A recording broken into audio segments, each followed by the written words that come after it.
Every time I think about those kids, it gets me mad. And by the way, it happens on the streets of Chicago every day.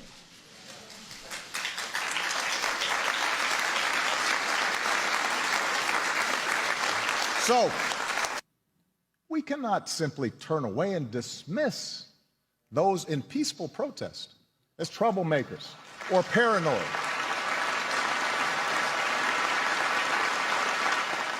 Whether you are black or white or Hispanic or Asian or Native American or of Middle Eastern descent, we have all seen this bigotry in our own lives at some point.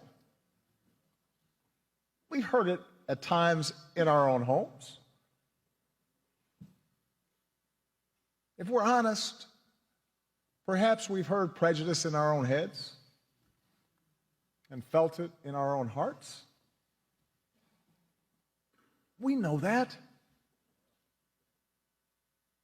And while some suffer far more under racism's burden,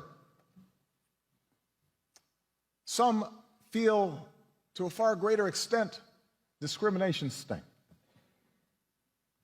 Although most of us do our best to guard against it and teach our children better,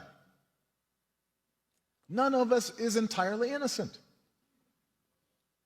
No institution is entirely immune. And that includes our police departments. We know this.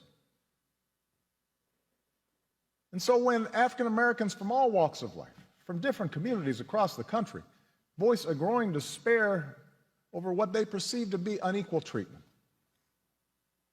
when study after study shows that whites and people of color experience the criminal justice system differently, so that if you're black, you're more likely to be pulled over or searched or arrested, more likely to get longer sentences, more likely to get the death penalty for the same crime. When mothers and fathers raise their kids right and have the talk about how to respond if stopped by a police officer, yes, sir, no, sir, but still fear that something terrible may happen when their child walks out the door, still fear that kids being stupid and not quite doing things right might end in tragedy, when all this takes place more than 50 years after the passage of the Civil Rights Act, we cannot simply turn away and dismiss those in peaceful protest as troublemakers or paranoid.